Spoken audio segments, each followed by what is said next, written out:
નમસ્કાર. Delta science એકેડમીમાં online lecture સિરીઝમાં આપનું હાર્દિક સ્વાગત છે. હવે જુઓ, લાસ્ટ લેક્ચરની અંદર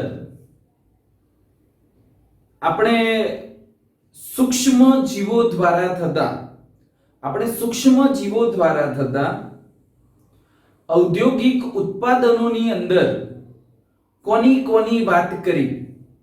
તો એની અંદર આપણે એન્ટીબાયોટિક્સની આપણે ડિસ્કશન કરી. પ્રતિજૈવિક દ્રવ્ય જે સૂક્ષ્મ જીવોમાંથી ઔદ્યોગિક ક્ષેત્રે મેળવવામાં આવે છે એની આપણે વાત કરી. અને એ એન્ટીબાયોટિક્સ કયા સ્ત્રોતોમાંથી એટલે કે કયા સૂક્ષ્મ જીવોમાંથી મેળવાય છે એને અનુલક્ષીને આપણે ડિસ્કશન કરી. આજના લેક્ચરની અંદર આપણે ઔદ્યોગિક ઉત્પાદનો માટે જરૂરી રસાયણ કેમિકલ, ઔદ્યોગિક ઉત્પાદનો માટે જરૂરી ઉત્સેચક એટલે કે એન્ઝાઇમ અને જૈવ સક્રિય અણુઓ બાયો એક્ટિવ મોલેક્યુલ જે કયા સૂક્ષ્મ જીવોમાંથી મેળવવામાં આવે છે અને એનો ઉપયોગ ક્યાં થાય છે એને અનુલક્ષીને બેટા આપણે આજે કેટલીક વાત કરવાની છે. તો મહત્વની બાબત મેં તમને પહેલાય કીધું હતું કે આ ચેપ્ટરમાં ક્વેશ્ચન જે આવે છે એમાં ખાસ ધ્યાનમાં રાખવાની બાબત કઈ હશે. તો ધ્યાનમાં રાખવાની બાબત શું થશે કે કયા સૂક્ષ્મ જીવનું નામ છે, જેમ કે લેક્ટોબેસિલસ. તો તમને બેટા ખબર હોવી જોઈએ કે લેક્ટોબેસિલસ એ શું છે? ફૂગ છે કે બેક્ટેરિયા છે? તો શું છે? તો બેક્ટેરિયા છે. અને એનું કાર્ય કયું છે? તો કયું સૂક્ષ્મ જીવનું કોઈ નામ હોય તો એ ફૂગ છે કે એ બેક્ટેરિયા છે? શું છે? આ ચેપ્ટરમાં ઘણા બધા સૂક્ષ્મ જીવોના નામ હોવાથી તમારે એ ખાસ યાદ રાખવું પડશે. કેટલીક યાદ રાખવા માટે અથવા કયો કન્ફ્યુઝન ઊભું થાય તો એના માટેની કેટલીક ટ્રિક્સ પણ હું તમને આપીશ. બીજી બાબત, આપણને ખબર છે કે ધોરણ 11 ની અંદર આપણે જીવસૃષ્ટિનું વર્ગીકરણ, જૈવિક વર્ગીકરણ, બાયોલોજિકલ ક્લાસિફિકેશન ભણીને આવ્યા. અને અહીંયા કેટલીક ફૂગની વાત આવશે. તો અહીંયા ફૂગની જે વાત આવે અને એ ફૂગ એ ફંજાઈ જે એ ધોરણ 11 ના, આપણે ભલે 12મા ધોરણની અંદર આવી ગયા પણ ધોરણ 11 ની અંદર એની જ્યાં વાત આવી હોય એ આપણે ધ્યાનમાં લેવી પડે. કેમ કે એ ધોરણ 11 ના કન્સેપ્ટ, 12 ના કન્સેપ્ટ બધાને ભેગો કરી અને નીટમાં ક્વેશ્ચન આવી શકે. આપણને ખબર છે કે નીટની અંદર ધોરણ 11 અને ધોરણ 12 બંનેનું પૂછાય છે બેટા. એટલે એ આપણે ખાસ ધ્યાનમાં રાખવાનું એપ્લાઇડ ક્વેશ્ચન માટે. કનેક્ટ કરેલો કોઈ ક્વેશ્ચન હોય. આપણને ખબર છે કે બુક 12 નું નીટમાં કશું નથી આવતું, પણ તો માર્ક્સ ક્યાં જાય? આપણે આ રીતે એપ્લાઇડ નથી કરતા, ત્યાં આગળ માર્ક્સ આપણા જતા હોય. અહીંયા એક મેં આ કોષ્ટક દર્શાયો છે. કોષ્ટકની ચર્ચા થઈ જાય, લેક્ચર પૂરું થઈ જાય બેટા, પછી એ તમારે નોટ્સની અંદર ડ્રો કરી દેવાનું છે. એ નોટ્સ સરસ તમારે બનાવવાની છે. બુકની અંદર થિયરિકલ આપેલું છે, પેમ્પલેટની અંદર મેં તમને મુદ્દા વાઇઝ આપેલું છે, છતાંય આ એક કોષ્ટક તમારે ડ્રો કરવાનો, જેથી શું થાય કોઈ પણ સૂક્ષ્મ જીવ એને લગતી ધોરણ 11 ની વાત છે કે ગમે તે હશે એ બધી જ બાબતો આ કોષ્ટકમાં આવી જશે. એટલે ખાસ ધ્યાન આપજો અને સરસ રીતે આપણે એને તૈયાર કરીશું. તો જો અહીંયા કોષ્ટક પાડ્યા એમાં સૌથી પહેલા ઇન્ડસ્ટ્રીયલ પ્રોડક્ટ, ઔદ્યોગિક ઉત્પાદનની વાત કરી. ઇન્ડસ્ટ્રીયલ પ્રોડક્ટ એટલે જ કે ઔદ્યોગિક ઉત્પાદન. આપણે કયું ઔદ્યોગિક ઉત્પાદન મેળવવું છે તો એની એક આપણે કોલમ આપી દીધી અને એ ઔદ્યોગિક ઉત્પાદન મેળવવા માટેનો સ્ત્રોત કયો છે, સોર્સ કયો છે, અથવા કહીએ કયું સૂક્ષ્મ જીવ, કયું માઇક્રોબ્સ, અથવા કહીશું કઈ ફૂગ જેમાંથી આ ઇન્ડસ્ટ્રીયલ પ્રોડક્ટ એટલે કે ઔદ્યોગિક ઉત્પાદન, ઔદ્યોગિક ક્ષેત્રનું ઉત્પાદન મેળવવામાં આવે છે, તો એ સ્ત્રોત, એ સજીવનું નામ એ અહીંયા આ કોલમમાં આપણે આપ્યું છે. હવે જે બેટા ઔદ્યોગિક ઉત્પાદન મેળવવામાં આવે એનું રાસાયણિક નામ કયું છે, એ રાસાયણિક નામ બેટા આપણે ધ્યાનમાં લેવાનું છે. અને એ જે રાસાયણિક નામ આપ્યું, ધારો કે સાઇટ્રિક એસિડ, તો સાઇટ્રિક એસિડનો બેટા ઉપયોગ ક્યાં થાય છે, સાઇટ્રિક એસિડનો ઉપયોગ ક્યાં થાય છે, બરાબર, એ યુઝ ક્યાં થાય છે, એને અનુલક્ષીને આપણે ધ્યાનમાં રાખવાનું છે, બરાબર. ઓકે, તો આની અંદર જો સૌથી પહેલા કયું ઔદ્યોગિક ઉત્પાદન આપણે બેટા મેળવવાનું છે, તો કાર્બનિક એસિડ. સૌથી પહેલા આપણે બેટા કયું ઔદ્યોગિક ઉત્પાદન મેળવવાનું છે, તો કાર્બનિક એસિડ. અને કાર્બનિક એસિડને જ આપણે અંગ્રેજીમાં શું કહીએ, ઓર્ગેનિક એસિડ. તો ઓર્ગેનિક એસિડ જે કયા કયા સૂક્ષ્મ જીવોમાંથી મેળવાય છે, તો એની અંદર સૌથી પહેલું ઉદાહરણ આપ્યું એસ્પરજીલસ નાઇજર. કાર્બનિક એસિડ જે કોનામાંથી મેળવવામાં આવે છે બેટા, તો એસ્પરજીલસ નાઇજર માંથી કાર્બનિક એસિડ મેળવવામાં આવે છે.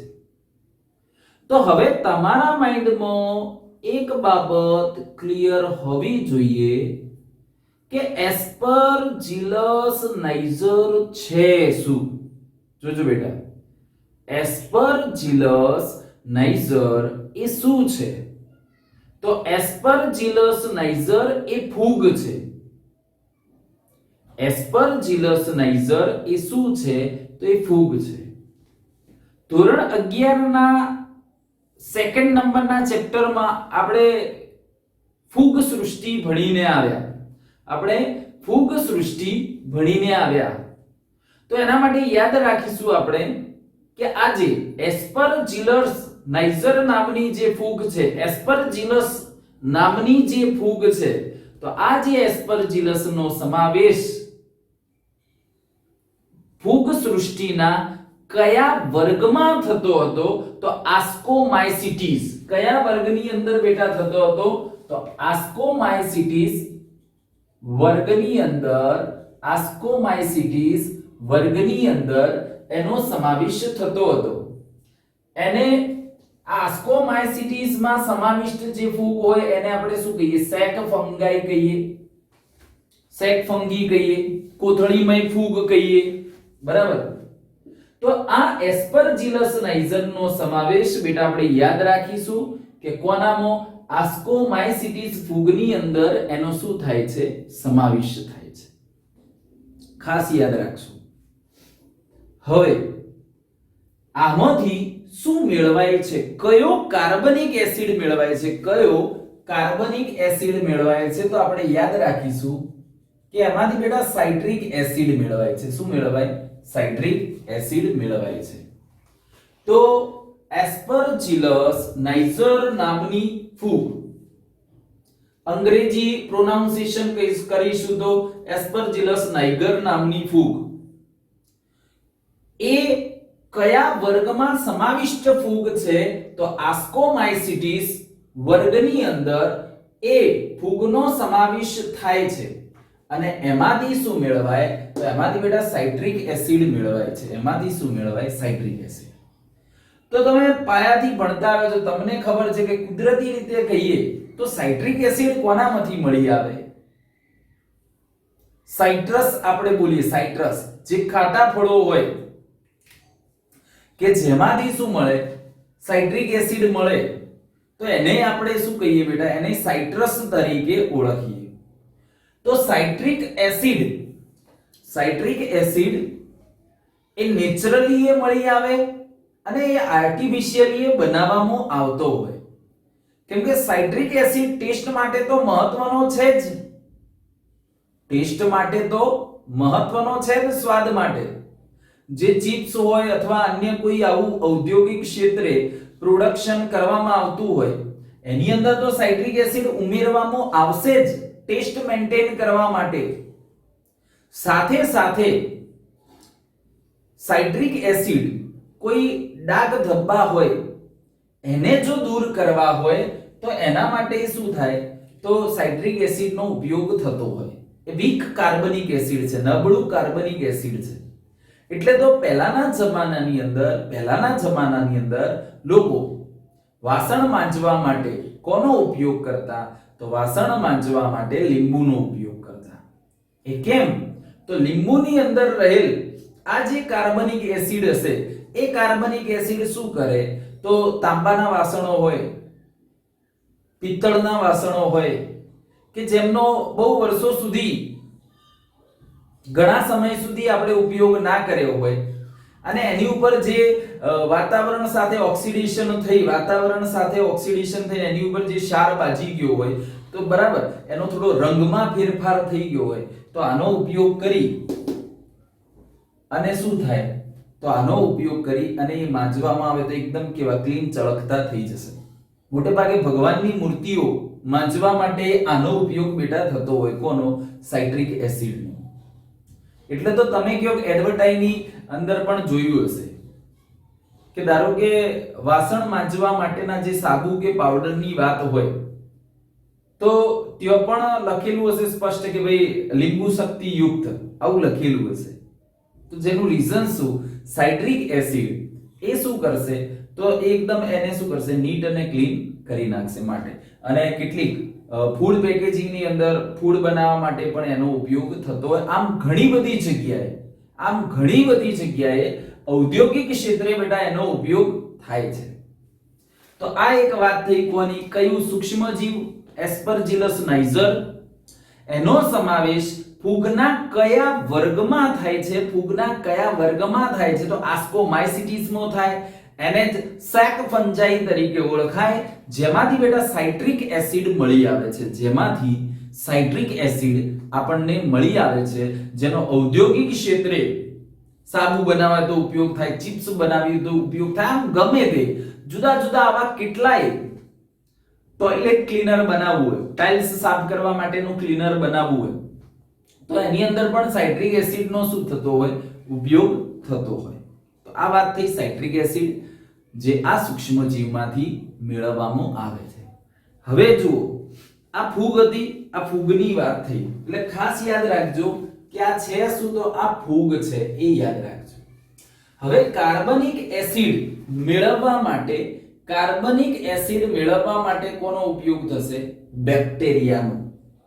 તો એ બેક્ટેરિયા છે એવું તમે સાના ઉપરથી યાદ રાખશો તો જુઓ નામ એઝેટોબેક્ટર એસિટી. નામ શું થશે? એઝેટોબેક્ટર એસિટી. વચ્ચે એઝેટોબેક્ટર શબ્દ કયો આવે બેટા? તો બેક્ટર. અને બેક્ટર પરથી શું આવશે? એટલે બેટા બેક્ટર પરથી શું આવશે? બેક્ટેરિયા. તો તમારે આ એક હિન્ટ મગજમાં રાખવાની છે. ક્યારેક તમને યાદ હોય તો વાંધો નથી, પણ કોઈક વાર એ બેક્ટેરિયા હતા કે બીજું કંઈ હતું એવું જ્યારે મલ્ટીપલ ક્વેશ્ચન ની અંદર, મલ્ટીપલ ચોઇસ ની અંદર વિકલ્પવાળા પ્રશ્નમાં આવી જ્યારે માઇન્ડમાં ક્યારેક કન્ફ્યુઝન ઉદ્ભવે, હાલ તો નહીં ઉદ્ભવે પણ જ્યારે આખો સિલેબસ ભેગો થશે ત્યારે આવું થાય, ત્યારે આવી ટ્રીક કામ લાગે. એટલે આપણે યાદ રાખીશું કે આ જે એઝેટોબેક્ટર એસિટી છે તો એઝેટોબેક્ટર બોલાય છે. બેક્ટર પરથી આપણે શું યાદ કરી લેવાનું કે એ બેક્ટર હોય એ શું છે? બેક્ટેરિયા છે બેટા.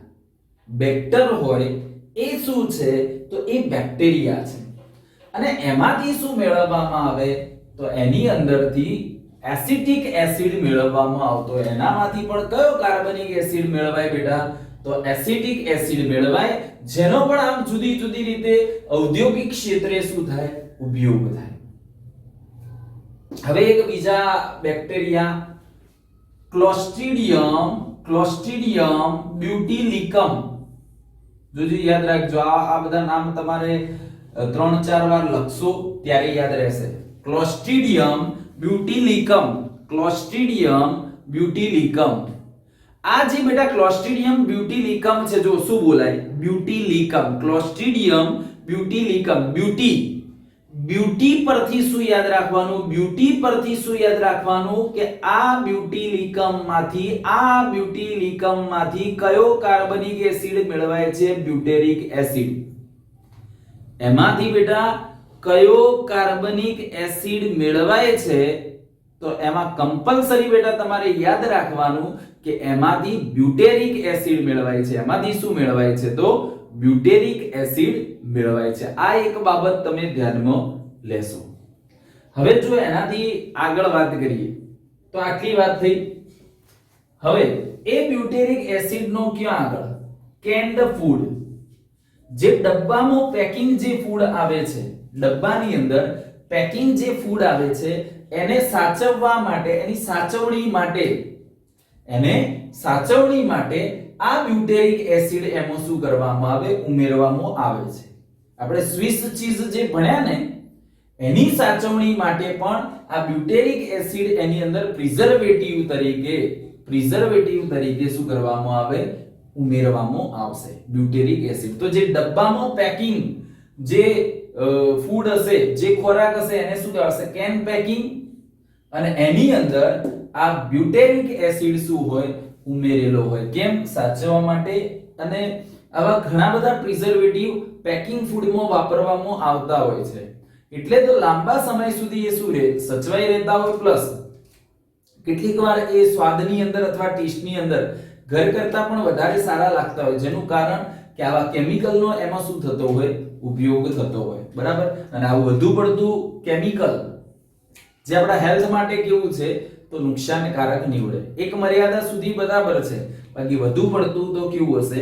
નુકસાનકારક હશે. આવા એક નહીં, આવા ઘણા બધા કેમિકલનો જેનો સારો ટેસ્ટ મેન્ટેન કરવા માટે, એ ખોરાકને સાચવવા માટે શું થતો હોય?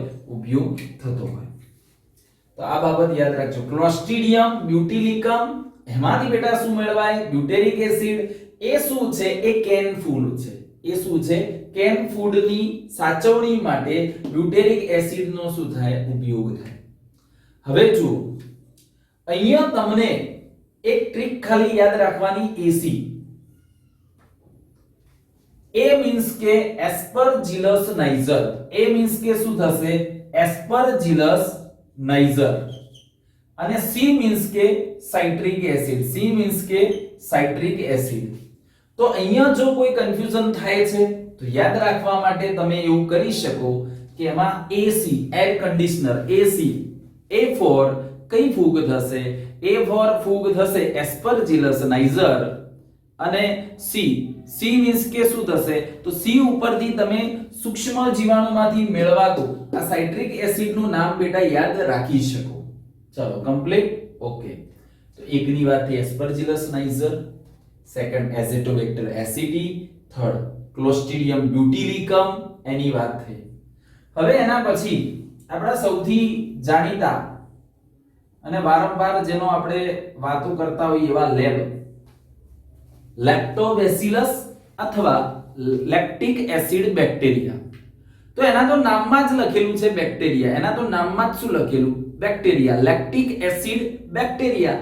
અને લેક્ટિક એસિડનું નિર્માણ કરતા હોય તેવા બેક્ટેરિયા. લેક્ટિક એસિડનું નિર્માણ કરતા હોય તેવા બેક્ટેરિયા. બરાબર. એટલે એમાં તમારે યાદ રાખવાની જરૂર છે નહીં, એ ઓલરેડી તમને યાદ રહી જશે. આગળ વાત કરીએ તો એમાંથી શું મેળવાય છે? તો ચલો એમાંથી મેળવાય છે લેક્ટિક એસિડ મેળવાય. બરાબર. કોનામાં? લેક્ટિક એસિડ બેક્ટેરિયા અથવા એને કહીએ લેક્ટોબેસિલસ. કમ્પ્લીટ. એક તો એ શું કરે? આપણે ભણ્યા દહીં બનાવવાની પ્રક્રિયા ભણ્યા. તો જે દહીં બનાવવાની જે પ્રક્રિયા હશે, એ દહીં બનાવવાની પ્રક્રિયા ડેરી ઉદ્યોગમાં પણ થતી હોય. આપણને ખબર છે અમૂલ દહીં આવે છે. બરાબર. બીજી બધી જુદી જુદી કંપનીના પણ દહીં આવતા હોય. તો આવા જે જુદા જુદા જે દહીં આવતા હશે, આવા જે જુદા જુદા જે દહીં આવતા હશે, એટલે એ બનાવવા માટે ઔદ્યોગિક ક્ષેત્રે વાત કરીએ તો ડેરી ઉદ્યોગની અંદર પણ શું થશે, તો આ લેક્ટોબેસિલસ બેક્ટેરિયાનો ઉપયોગ થાય. મેં તમને કીધું હતું કે કઈ આપણે વાત કરીએ કે બનાસકાંઠાની અંદર જે બનાસ ડેરી આવેલી, તો ત્યાં દહીં બનાવવા માટે દૂધની અંદર કઈ છાશ ના નાખવામાં આવે, ત્યાં તો ટેસ્ટ ટ્યુબની અંદર અથવા ફ્લાસ્કની અંદર જે ઉછેરેલા લેક્ટોબેસિલસ બેક્ટેરિયા હોય, એ લેક્ટોબેસિલસ બેક્ટેરિયાને જ અંદર સીધા દાખલ કરવામાં આવે. એ સીધા જ સંવર્ધન માધ્યમ, ઉછેર માધ્યમની અંદર રહેલા જે લેક્ટોબેસિલસ બેક્ટેરિયા છે એને જ સીધા યોગ્ય પ્રમાણની અંદર એમાં ઉમેરવામાં આવશે દહીં બનાવવા માટે. તો દહીં બનાવવા માટે એક તો લેક્ટોબેસિલસ બેક્ટેરિયાનો શું થશે, ઉપયોગ થશે, બરાબર. બીજું વિટામિન B12 ના પ્રમાણ. વિટામિન B12 નું બેટા નામ યાદ કરો, શું હતું, સાયનોકોબાલેમાઇન. વિટામિન B12 જેનું નામ શું હતું, તો એનું નામ હતું સાયનોકોબાલેમાઇન, બરાબર. તો આ જે લેક્ટોબેસિલસ બેક્ટેરિયા છે એના કારણે શું થાય, તો વિટામિન B12 ની માત્રામાં વધારો થાય. B12 કહીએ, સાયનોકોબાલેમાઇન કહીએ, જેની આપણા શરીરમાં જરૂરિયાત હોય. અને જે લોકો શાકાહારી છે, વેજીટેરિયન છે, એમના માટે પૂરતા B12 ના સ્ત્રોત છે જ નહીં, એટલે આવા બધાનો શું કરવો જોઈએ, ખોરાકમાં ઉપયોગ કરવો જોઈએ. પાચન માર્ગની અંદર જે નુકસાનકારક જીવાણુ હશે એની સામે શું આપે છે, રક્ષણ આપે છે. લેક્ટોબેસિલસ બેક્ટેરિયાનું કાર્ય થયું. હવે આગળ વાત કરીએ, જુઓ તો આ બધું કોના માટે હતું, તો આ બધું બેટા કાર્બનિક એસિડ મેળવવા માટેની વાત હતી. આ બધી જ વાત કોના માટે હતી, કાર્બનિક એસિડ મેળવવા માટેની વાત હતી. તો એમાં જો એસ્પરજીલસ નાઇજર, એસેટોબેક્ટર એસિટી, ક્લોસ્ટ્રીડિયમ બ્યુટિલિકમ અને આ લેક્ટિક એસિડ બેક્ટેરિયા, આ એક ફૂગ, 3 બેક્ટેરિયા, બધામાંથી શું મેળવાય, કાર્બનિક એસિડ એટલે કે ઓર્ગેનિક એસિડ મેળવાય છે. MCQ માં બેટા શબ્દોની મારામારી હોય છે, તે ધ્યાન રાખવાનું. ક્વેશ્ચનમાં ખાલી સાઇટ્રિક એસિડ પૂછ્યું છે તો શું આવે, એસ્પરજીલસ નાઇજર. કે ક્વેશ્ચન ની અંદર કાર્બનિક એસિડ પૂછ્યું છે, બધા 3 વિકલ્પ આપેલા હોય તો જવાબ શું થાય, આપેલ તમામ. અથવા 2 વિકલ્પ આપેલા હોય તો A અને B બંને. બસ આના ઉપર તમારે બેટા કોન્સન્ટ્રેટ કરતા શીખવાનું છે ખાસ. હવે જો એનાથી આગળ વાત કરીએ તો એમાં આલ્કોહોલ, ઔદ્યોગિક ઉત્પાદન બેટા કયું, તો ઔદ્યોગિક ઉત્પાદન કયું, તો આલ્કોહોલ. આપણને ખબર છે કે આલ્કોહોલનું જે ઉત્પાદન કરવાનું હશે, આલ્કોહોલનું જે ઉત્પાદન કરવાનું હશે, તો આલ્કોહોલનું ઉત્પાદન કરતી જે ઇન્ડસ્ટ્રી એને કહેવાય આસવ ઉદ્યોગ અથવા કહેવાય બ્રીવિંગ ઇન્ડસ્ટ્રી. એને શું કહીશું, બ્રીવિંગ ઇન્ડસ્ટ્રી કહેવાય. અને બ્રીવિંગ ઇન્ડસ્ટ્રીની અંદર જે સેકેરોમાઇસીસ સેરેવિસી નામની જે યીસ્ટનો ઉપયોગ કરવામાં આવે, સેકેરોમાઇસીસ સેરેવિસી નામની જે યીસ્ટનો ઉપયોગ કરવામાં આવે એને બેટા આપણે શું કહીએ, એને બ્રેવર્સ યીસ્ટ કહેવાશે. એને શું કહેવાશે, બ્રેવર્સ યીસ્ટ તરીકે ઓળખાશે. તો બેકરી ઉદ્યોગમાં વપરાય છે, તો બ્રેકર્સ યીસ્ટ. અને દારૂ બનાવતી કોઈ કંપનીમાં વપરાય છે તો શું કહેવાય, એને બ્રેવર્સ યીસ્ટ. અહીંયા ઇથેનોલનું ઉત્પાદન કરવામાં આવે છે બ્રેવર્સ યીસ્ટમાંથી, અથવા કહીએ સેકેરોમાઇસીસ સેરેવિસી નામની યીસ્ટમાંથી. કોનું ઉત્પાદન થાય, ઇથેનોલનું.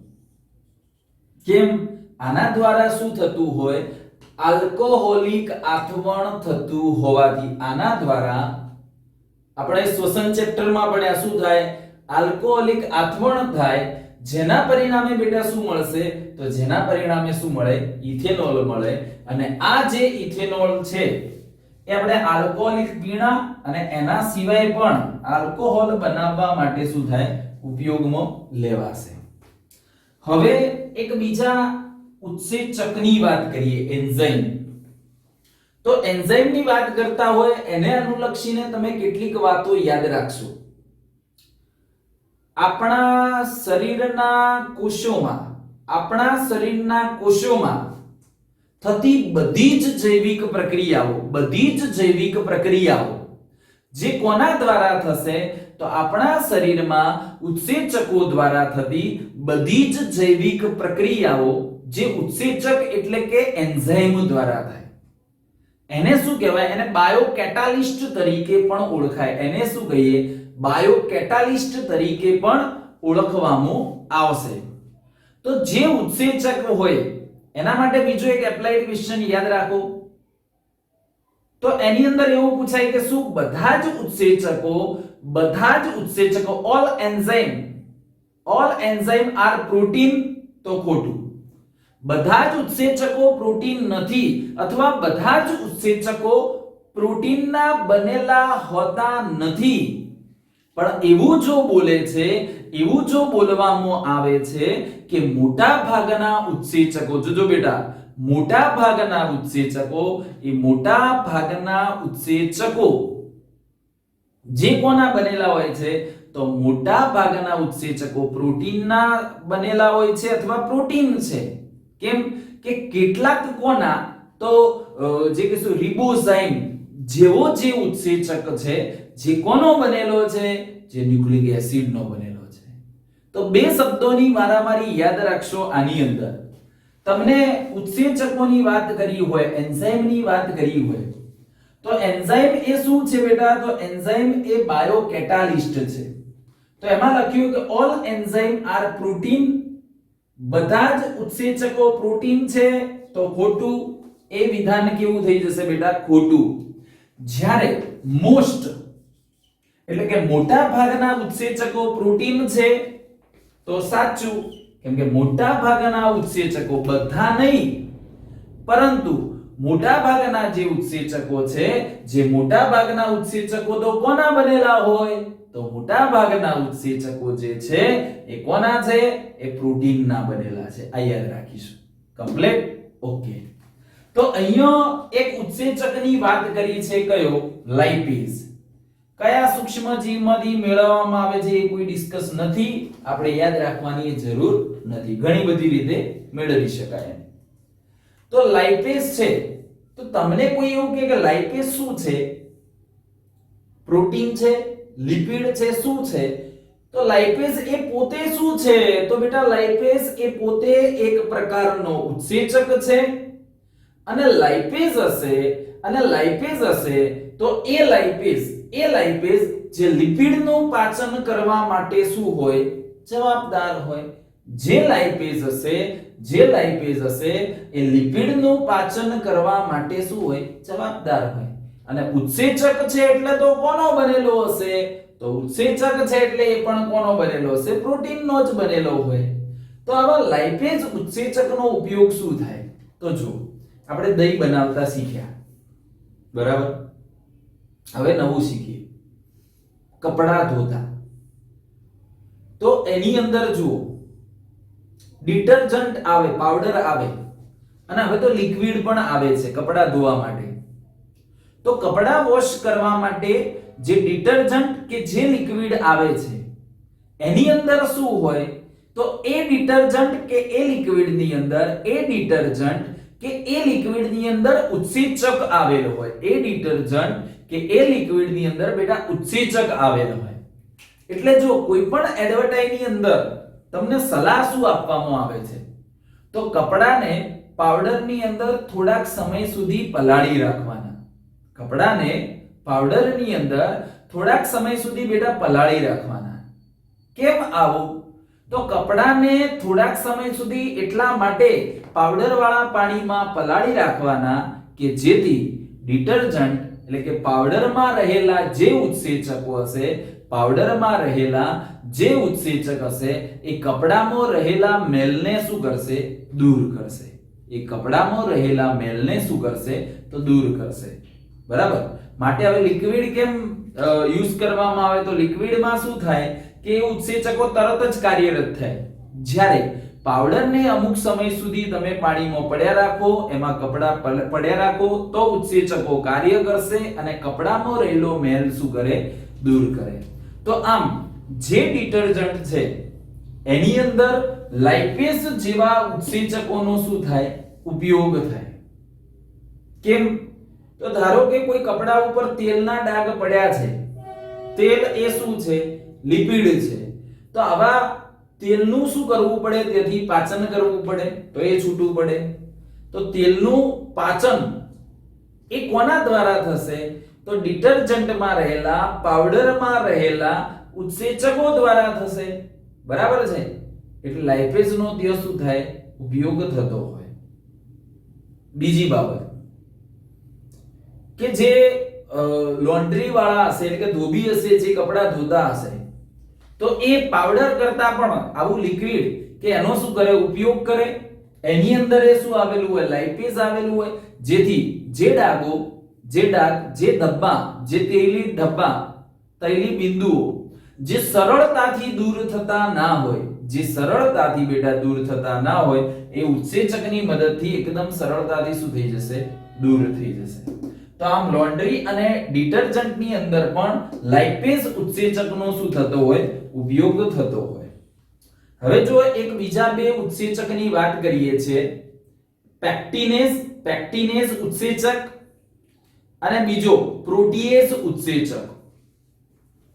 તો ધારો કે આવી બે બોટલો હોય, ધારો કે બેટા આવી બે બોટલ છે, આ એક બોટલ, આ બીજી બોટલ.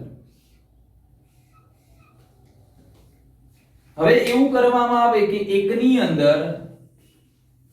અંદર આવો ઘરે ફ્રૂટનો બનાવેલો જ્યુસ ભરવામાં આવે.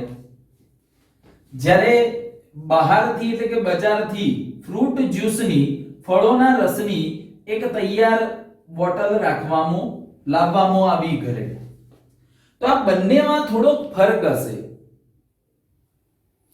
એક ફળોના રસની બોટલ હવે તો ઘણી બધી આવે છે બજારની અંદર, ટેટ્રા પેક આવે છે.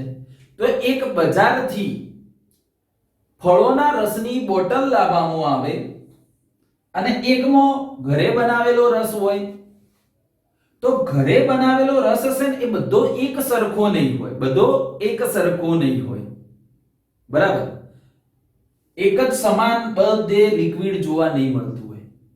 જ્યારે જે બજારથી લાવેલી જે બોટલ હશે, એકદમ કેવો દેખાય? આમ રસ એક સરખો બધો હોય, એકદમ કેવો સ્વચ્છ દેખાતો હોય, બરાબર? એક જ જેવો દેખાય, દેખાવમાં સારો લાગતો હોય. એ એક પ્રકારની શું છે?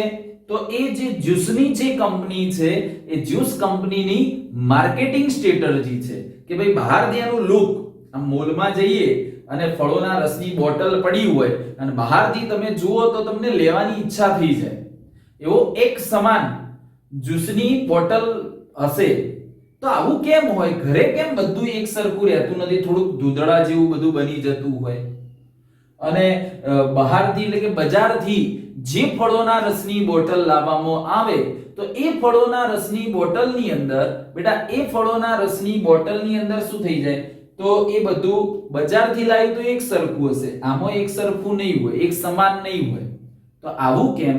કે બજારથી જે ફળોનો રસ આવે છે બોટલમાં, એ બોટલની અંદર કેમિકલ ઉમેરેલા હોય. કેમિકલ એટલે કે એની અંદર શું ઉમેરેલું હશે? તો એની અંદર બે ઉત્સેચક હશે. એક કયો? પેક્ટિનેઝ અને બીજો કયો? પ્રોટીએઝ. આ બંને કેમિકલને કારણે, આ બંને ઉત્સેચકને કારણે જે ફ્રૂટ જ્યુસ ની જે પેકિંગ બોટલ હશે, જે બજારથી લાવેલી જે બોટલ હશે, એ બજારથી લાવેલી બોટલની અંદર ફળોનો રસ એકદમ કેવો લાગશે? આમ બધો એક જ સરખો લાગે, આમ બરાબર?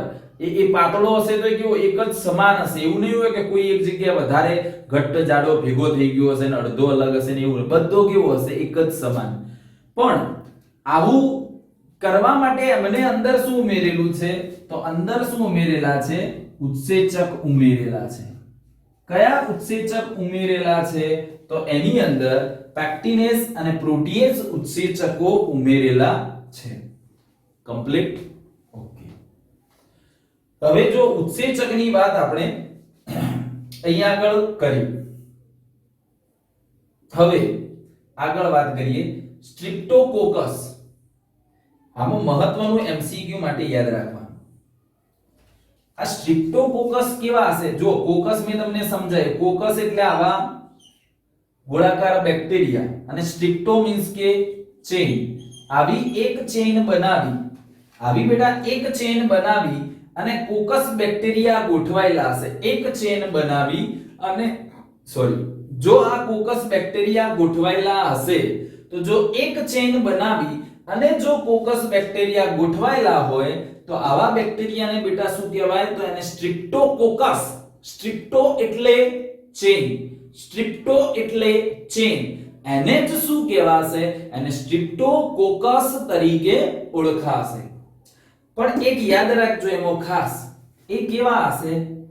તો જનીનિક એન્જિનિયરિંગની મદદથી નિર્માણ કરેલા. કે આ બેક્ટેરિયાની અંદર બેટા એવું પારકું જનીન દાખલ કરવામાં આવે. આપણે બાયોટેક વાળા ચેપ્ટરમાં ભણીશું. આ જે બેક્ટેરિયા છે એ બેક્ટેરિયાની અંદર બેટા પારકું જનીન દાખલ કરવામાં આવે છે. અને આ બેક્ટેરિયાની અંદર પારકું જનીન દાખલ કરવામાં આવે છે એટલે એ બેક્ટેરિયા દ્વારા શું ઉદ્ભવે? તો એ બેક્ટેરિયા દ્વારા શું ઉદ્ભવશે? આ ઉત્સેચક ઉદ્ભવશે. અને આ બેક્ટેરિયા દ્વારા જે આ ઉત્સેચક ઉદ્ભવે છે એને શું કહેવાય? એને સ્ટ્રિપ્ટોકાઇનેસ તરીકે ઓળખાય. એને શું કહીશું? એને સ્ટ્રિપ્ટોકાઇનેસ તરીકે ઓળખવામાં આવશે. એ સ્ટ્રિપ્ટોકાઇનેસ ઉત્સેચકનું કામ શું હોય? સ્ટ્રિપ્ટોકાઇનેસ ઉત્સેચકનું કામ શું હશે? તો સ્ટ્રિપ્ટોકાઇનેસ ઉત્સેચક જે છે, સ્ટ્રિપ્ટોકાઇનેસ ઉત્સેચક જે છે એ ક્લોટ બ્લસ્ટર તરીકે વર્તે છે. એ કોના તરીકે? ક્લોટ બ્લસ્ટર તરીકે વર્તે છે. હવે ક્લોટ બ્લસ્ટર એટલે શું? આપણે વાત કરીએ ક્લોટ બ્લસ્ટર એટલે શું? તો એના માટે સમજો, આપણે થોડીક વાત કરીએ એમાં.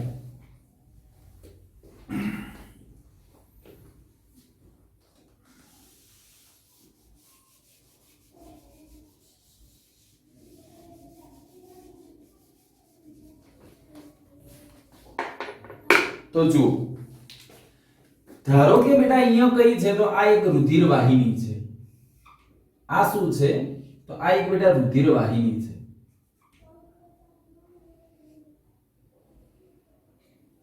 હવે શું થાય? તો હવે જે આ રુધિર વાહિની છે એ રુધિર વાહિનીની અંદર આવી રીતે શું થાય? કોલેસ્ટેરોલ જમા થાય. આવી રીતે શું થાય? કોલેસ્ટેરોલ શું થાય? જમા થઈ જાય. રુધિરનું વહન કરતી શું છે? રુધિર વાહિની છે.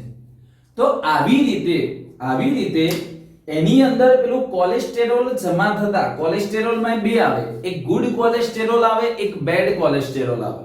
ગુડ કોલેસ્ટેરોલ આ બધું નુકસાન નથી કરતું. ગુડ કોલેસ્ટેરોલ આ બધું નુકસાન કરતું નથી. જે આપણે એક જ તેલમાં વારંવાર તળાયેલો ખોરાક લઈએ છીએ, બજારનું જે ખાઈએ છીએ, એ બધાના કારણે જે કોલેસ્ટેરોલ બને છે એ કોલેસ્ટેરોલ રુધિર આમાં શું હોય? વહેતું હોય. રુધિર શું હોય? વહેતું હોય.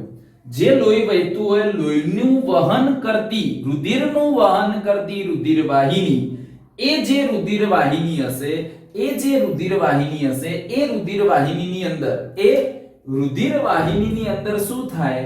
તો એ રુધિર વાહિનીની અંદર આ કોલેસ્ટેરોલ જમા થતા ત્યાં આગળ ધીરે ધીરે પ્રવાહ શું થશે? અવરોધ થાય. લોહીનો પ્રવાહ શું થાય? અવરોધ થાય. હવે એ રુધિરનો પ્રવાહ અવરોધાતા, ધારો કે આવી રીતે અહીંયા આ રુધિર, અહીંયા કોલેસ્ટેરોલ જમા થયું, માટે શું થાય? તો એના કારણે વચ્ચે જે રુધિર વહેતું હશે, વચ્ચે જે રુધિર વહેતું હોય એ રુધિરમાં શું ઊભો થાય? અવરોધ. રુધિરમાં અવરોધ ઊભો થતા એનું રુધિરનું દબાણ શું થાય? વધે. અને કોઈક વાર રુધિર વાહિનીને નુકસાન થવાની શું રહેશે? શક્યતા. કોઈક વાર રુધિર વાહિનીને નુકસાન થવાની શું થશે? શક્યતા રહેશે. માટે જે આ સ્ટ્રિપ્ટોકાઇનેસ ઉત્સેચક હશે, જે આ સ્ટ્રિપ્ટોકાઇનેસ ઉત્સેચકની ડ્રગની એ દવાની સારવાર આપવામાં આવશે તો આ જે આપણે કહીએ કે જે કોલેસ્ટેરોલ જમા થયું છે એ કોલેસ્ટેરોલને ત્યાંથી શું કરી દેશે? દૂર. હવે એ કોલેસ્ટેરોલને ત્યાંથી દૂર કરશે માટે રુધિરનું શું થશે? સરખી રીતે વહન થવા લાગશે. આમ ક્લોટ એટલે શું? ગંઠાવું. જે જગ્યાએ આવું રુધિર ગંઠાઈ ગયું હોય, કેમ? તો આ કોલેસ્ટેરોલ જમા થયો, ત્યાં જે રુધિરમાં આવતા રુધિર કોષો હોય એ શું થતા હોય? ત્યાં જમા થતા હોય. આમ જે સ્થાને આવું રુધિર ગંઠાઈ ગયું હોય, જાડું પડી ગયું હોય, જે રુધિર બ્લડ ક્લોટ થઈ ગયું હોય, એ સ્થાને આવા ઉત્સેચકની શું આપવામાં આવે છે? તો સારવાર આપવામાં આવે છે. કયો ઉત્સેચક? સ્ટ્રિપ્ટોકાઇનેસ ઉત્સેચક. કયો ઉત્સેચક થશે? તો સ્ટ્રિપ્ટોકાઇનેસ ઉત્સેચક થશે. તો જો આટલા સુધીની વાત થઈ. હજુ એના પછી આપણે બેટા કોની વાત કરવાની થશે? તો જૈવ સક્રિય રસાયણ અથવા કહીશું જૈવ સક્રિય અણુઓની વાત કરવાની થશે. હવે જો અહીંયા આગળ આપણે ક્લોટ ક્લસ્ટર આટલું ખ્યાલ આવે છે. આપણે દેહ જળ અને પરિવહન વાળું જે ચેપ્ટર ભણ્યા, એ જે દેહ જળ અને પરિવહન વાળું જે ચેપ્ટર હશે એની અંદર આપણને ખબર છે કે આવી રીતે આ જે અહીંયા ગાંઠ સર્જાય, રુધિર જે ગંઠાઈ જાય એને શું કરે? એને ઓગાળી દે. અને આવી રીતે ઓગાળવા માટે રુધિર વાહિનીને ખોલવા માટે આ ઉત્સેચકનો શું થતો? ઉપયોગ થાય, સ્ટ્રિપ્ટોકાઇનેઝનો. આ જે સ્ટ્રિપ્ટોકાઇનેસ ઉત્સેચક છે એના માટે યાદ રાખવાનું કે જો રુધિરને રુધિર પહોંચાડતી જે રુધિર વાહિની હશે એ બ્લોક થઈ જાય તો એના પરિણામે હાર્ટ એટેક આવી શકે, જેને શું કહેવાય? માયોકાર્ડિયલ ઇન્ફ્રેક્શન એટલે જ શું? Heart attack. તો આ જે હાર્ટ એટેક એટલે કે હૃદયને રુધિર વાહિનીનો જામ, હૃદયને રુધિર પહોંચાડતી રુધિર વાહિનીમાં પેટા જોવા મળતો જામ, જમાવટ, અને જેના કારણે હાર્ટ એટેક આવી શકે. બરાબર? તો એ અવરોધને દૂર કરવા માટે આ ક્લોટ ક્લસ્ટર એટલે જ કે સ્ટ્રિપ્ટોકાઇનેસ ઉત્સેચકનો ઉપયોગ થાય છે. તો આ એક યાદ રાખજો. એના પછી આપણે વાત કરીએ તો હવે કેટલાક જૈવ સક્રિય રસાયણની વાત કરવાની છે. તો એની અંદર એક ફૂગ કઈ? ટ્રાઇકોડર્મા પોલિસ્પોરમ. બાયોલોજિકલ ક્લાસિફિકેશન તમે યાદ કરો કે બાયોલોજિકલ ક્લાસિફિકેશન ની અંદર આ જે ફૂગ હતી, આ ફૂગનો સમાવેશ કોનામાં પેટા થતો હતો? તો એ ડ્યુટેરોમાઇસિટીસ જે વર્ગ છે એ વર્ગની અંદર કોનો? આ ટ્રાઇકોડર્મા પોલિસ્પોરમ નામની ફૂગનો શું થાય છે? સમાવેશ થાય છે. ટ્રાઇકોડર્મા પોલિસ્પોરમ. ચલો કમ્પ્લીટ આટલું. આ જે ટ્રાઇકોડર્મા પોલિસ્પોરમ નામની જે આ ફૂગ છે એ ફૂગમાંથી એક રસાયણ મેળવાય છે. આ રસાયણ બેટા કયું? તો આ રસાયણ થશે સાયક્લોસ્પોરિન A. આ રસાયણનું નામ જે કયું થશે એને જ કહેવાશે સાયક્લોસ્પોરિન A તરીકે ઓળખાય. અને આ જે સાયક્લોસ્પોરિન છે એ કોના તરીકે? તો ઇમ્યુનો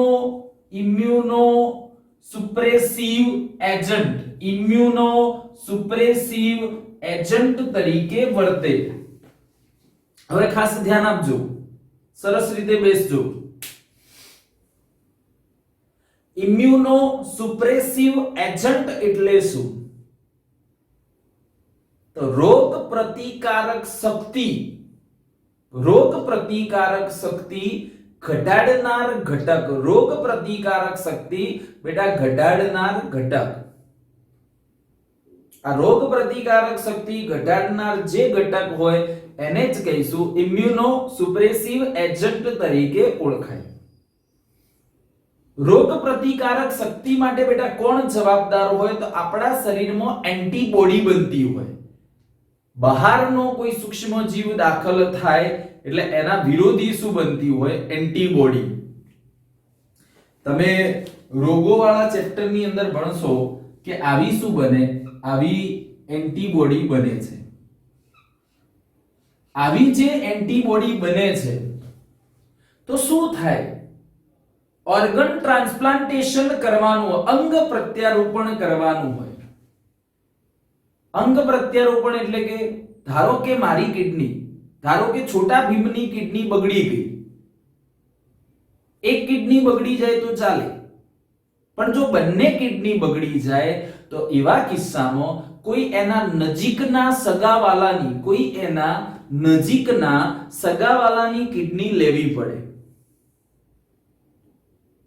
તો જો કોઈ એના નજીકના સગાવાલાની કિડની લેવામાં આવે છે, કોઈ એના નજીકના સગાવાલાની કિડની લેવામાં આવે છે તો એવા કિસ્સાની અંદર બેટા શું થશે?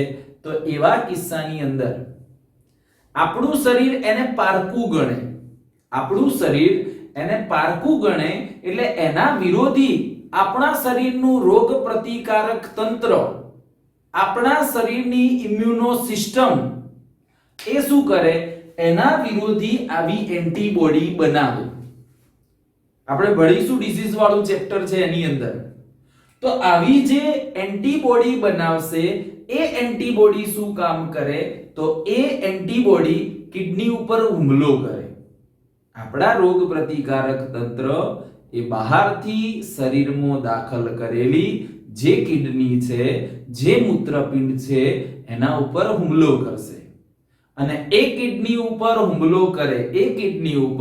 હુમલો કરે માટે એ અંગને તો શું થાય? નુકસાન થાય. તો આવા સમયે જ્યારે કોઈ બહારનું અંગ લેવાનું હોય, જ્યારે કોઈ બહારનું અંગ આપણા શરીરમાં દાખલ કરવાનું હોય, ત્યારે એ અંગ દાખલ કરીએ એટલે આપણા શરીરની રોગ પ્રતિકારક શક્તિ ઘટાડવા માટે દવા લેવી પડે. અને આવી જે અંગ પ્રત્યારોપણ દરમિયાન બીજાનું અંગ બીજાનામાં દાખલ કર્યું, એથી જે વ્યક્તિમાં અંગ દાખલ કર્યું છે, જે વ્યક્તિની અંદર અંગ દાખલ કર્યું છે એ વ્યક્તિની રોગ પ્રતિકારક શક્તિ એના ઉપર હુમલો ન કરે માટે શું થશે? તો હુમલો ન કરે માટે આપણે કહીશું કે એની રોગ પ્રતિકારક શક્તિ ઘટાડવા માટે આવી દવાઓ આપવામાં આવશે. આવા જૈવ સક્રિય રસાયણ આપવામાં આવશે. જે કયું? તો સાયક્લોસ્પોરિન એ. તો આ ઇમ્યુનો સુપ્રેસિવ એજન્ટ એટલે શું? તો ઇમ્યુનો સુપ્રેસિવ એજન્ટ એટલે કે રોગ પ્રતિકારક શક્તિમાં ઘટાડો કરનાર ઘટક, જેને ઇમ્યુનો સુપ્રેસિવ એજન્ટ તરીકે તેને ઓળખાશે. ચલો આટલા સુધી કમ્પ્લીટ હશે. હવે આ જુઓ બીજું. અહીંયા બેટા આપણે મધ્યપ્રદેશની વાત કરવાની છે. MP. M for monoscus, P for purpureus. M for શું થશે? monoscus, P for purpureus. તો આ મોનોસ્કસ પુર્પુરિયસ નામની શું છે? તો મોનોસ્કસ પુર્પુરિયસ નામની યીસ્ટ છે. મોનોસ્કસ પુર્પુરિયસ નામની બેટા શું છે? તો યીસ્ટ. આ યીસ્ટમાંથી એક ઘટક મેળવાય છે જેને શું કહેવાય? જેને સ્ટેટિન્સ કહેવાય. સ્ટેટિન્સ નું કામ શું હોય? તો સ્ટેટિન્સ નું કામ એવું હશે કે આપણા આપણા લીવરની અંદર શું બને? કોલેસ્ટેરોલ બનતો હોય. આપણા લીવરની અંદર શું બનતો હોય? આપણા યકૃતની અંદર બેટા કોલેસ્ટેરોલ બનતો હોય. તો એની અંદર જે કોલેસ્ટેરોલ બનતો હોય અને કોઈ વ્યક્તિમાં કોલેસ્ટેરોલનું પ્રમાણ એક નિયત હોવું જોઈએ. જો એના કરતા કોઈ વ્યક્તિમાં કોલેસ્ટેરોલનું પ્રમાણ એની અંદર વધી જાય તો એને હૃદયની બીમારી, એને બ્લડ પ્રેશર જેવી નુકસાનકારક બીમારીઓ થઈ શકે. અને આવી જે એને નુકસાનકારક બીમારીઓ થાય છે તો જો cholesterol A one type of lipid છે, એક પ્રકારનો બેટા લિપિડ છે. એ કોલેસ્ટેરોલને જો બેટા ઘટાડવો હોય તો એ કોલેસ્ટેરોલને ઘટાડવા માટે શું કરવામાં આવે? તો આ સ્ટેટિન્સ આપવામાં આવશે. વ્યક્તિને સ્ટેટિન્સ આપવામાં આવશે. એ સ્ટેટિન્સ શું કામ કરે?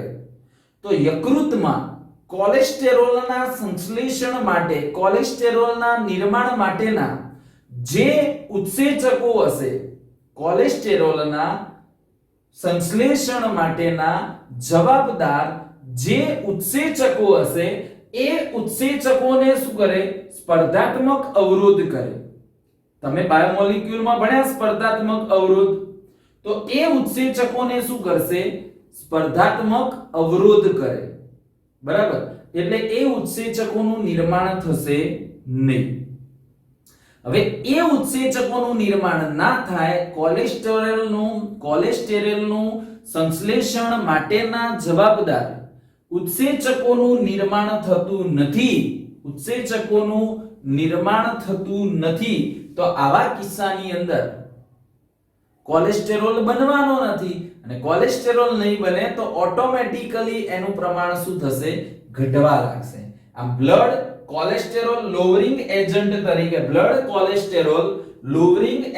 તરીકે કયા જૈવ રાસાયણિક ઘટકનો રસાયણનો ઉપયોગ થશે? તો સ્ટેટિન્સનો ઉપયોગ થાય. કોનો ઉપયોગ થાય બેટા? સ્ટેટિન્સનો. જે કોનામાંથી? તો મોનોસ્કસ પુર્પુરિયસ માંથી મેળવાશે. જે બેટા કોનામાંથી? તો મોનોસ્કસ પુર્પુરિયસ નામની યીસ્ટમાંથી મેળવાશે. હવે જે મોનોસ્કસ પુર્પુરિયસ છે એમાંથી જે બેટા મેળવાતું સ્ટેટિન્સ છે એ કાર્ડિયોવાસ્ક્યુલર ડિસીઝ, હૃદયને લગતા જે રોગો હશે, હૃદયની રુધિર વાહિનીઓને લગતા જે રોગો હશે, એ કોરોનરી આર્ટરી ડિસીઝ આવે. એમાં જ્યારે વધુ પડતું કોઈ રુધિર વાહિનીને નુકસાન થયેલું હોય, જેને શું કહેવાય? કોરોનરી આર્ટરી ડિસીઝ કહેવાય. આપણે આ બધું યાદ નથી રાખવાનું. તમારે દેહજળને પરિવહનની અંદર જે એન્જાઇના અને એની વાત કરી છે એ બધું યાદ રાખવાનું. ક્યારેક કોઈ વ્યક્તિને કાર્ડિયક એરેસ્ટ આવેલો હોય, એકાએક હૃદય બંધ થઈ ગયું હોય અને પછી વેન્ટિલેટર થી ચાલુ કર્યું હોય, તો આવા બધા કિસ્સાની અંદર એ વ્યક્તિમાં કોલેસ્ટેરોલ ઘટાડવા માટે આ સ્ટેટિન્સ રસાયણનો બેટા શું કરવામાં આવે છે? ઉપયોગ કરવામાં આવે છે. તો આટલી બાબત તમે ખાસ યાદ રાખજો. સરળ લાગે છે પણ એપ્લાઇડ ક્વેશ્ચન પૂછાઈ શકાય, અગાઉના ચેપ્ટરોને અનુલક્ષીને પૂછાઈ શકાય. નામ તમારે યાદ રાખવાના છે, કેટલીક ટ્રીક આપી છે એ સમજીને યાદ કરજો. વિડિયો જરૂર લાગે ત્યાં અને આગળ પાછળ કરી અને જોજો. એની સરસ રીતે તમે નોટ્સ બનાવશો અને તમને ડાઉટ પડે તે WhatsApp કરજો મને ક્વેશ્ચન. ઓકે? અને એક બીજી મહત્વની બાબત, પેનિસિલિયમ ફૂગ છે. પેનિસિલિયમમાં આપણે બે ભણ્યા, એક penicillium roqueforti, second number penicillium notatum. Penicillium notatum એ ફૂગ છે જેમાંથી પેનિસિલિન એન્ટીબાયોટિક મેળવાય છે. ઓકે? એમાં નોટેટમ એ જાતિ છે, એ સ્પીસીસ છે. નોટેટમ એ સ્પીસીસ છે. યાદ રાખજો, આવા એપ્લાઇડ ક્વેશ્ચન પૂછાશે. જ્યારે પેનિસિલિયમ નીટમાં પૂછાઈ શકે. પેનિસિલિયમ એ શું છે? તો એ જીનસ છે, એ પ્રજાતિ છે. કમ્પ્લીટ? ઓકે. અને પેનિસિલિયમ નોટેટમ નામની ફૂગ આપણે 11 માની બુકની અંદર લખેલું છે, એટલે તમારે યાદ રાખવાનું કે પેનિસિલિયમ નોટેટમ નામની જે બેટા ફૂગ હોય એ કેવી હોય? બહુકોષીય હોય. જે કેવી હશે? બહુકોષીય. સેકેરોમાઇસીસ સેરિવિસીમો, સેકેરોમાઇસીસ શું છે? પ્રજાતિ છે અને સેકેરોમાઇસીસ સેરેમિસી નામની ફૂગ કેવી હોય? એક કોષીય હોય. એસ્પરજીલસ નાઇજર, જેમાં એસ્પરજીલસ જે શું છે તો જે બેટા પ્રજાતિ છે, અને એસ્પરજીલસ ફૂગ જે કેવી હોય? બહુકોષી. પેનિસિલિયમ, સેકેરોમાઇસી, એસ્પરજીલસ આ બધાનો સમાવેશ બેટા ફૂગના કયા વર્ગમાં થાય? તો એનો સમાવેશ આસ્કોમાઇસિટીઝ માં થતો હોય. એનો સમાવેશ બેટા આસ્કોમાઇસિટીઝ ની અંદર એટલે કે સેક ફંગાઈમાં થતો હોય. ચલો આટલું કમ્પ્લીટ છે. ક્લિયર? ઓકે, આ યાદ રાખજો. બરાબર છે. આપણે બાયોમોલેક્યુલ ની અંદર આ વાત ભણી ગયા છીએ. સ્પર્ધાત્મક અવરોધ કોને કહેવાય? તો એ પણ તમારે ધ્યાનમાં રાખવાનું. અત્યારે વધારે નહીં પણ સીધું એ યાદ રાખી દો. બોર્ડ માટે તો સીધું યાદ રાખો કે ભાઈ શું કરે તો એ સ્પર્ધાત્મક અવરોધ ઊભો કરે છે. તો આટલી બાબતો ધ્યાનમાં રાખશો. ખાસ આપણે ટેક્સ્ટ બુક ને ફોકસ કરીશું અને જે આપણા ચેપ્ટર ને અને 11th ના જે ચેપ્ટર છે એને જે કનેક્ટ કરે છે એ ખાસ તૈયાર કરવાનું. બાકીનો ખાલી તમારા અમુક કેટલીક બાબતો એક્સ્ટ્રા તમને ઇન્ટરેસ્ટિંગ ચેપ્ટર બનાવવા માટે, બરાબર. અને બાયોલોજી છે એટલે આપણે મેડિકલ ફિલ્ડ સાથે સંકળાયેલા છીએ તો સ્વાભાવિક છે કેટલીક બેઝિક બાબતો આપણને ખબર હોવી જોઈએ. Okay, thank you.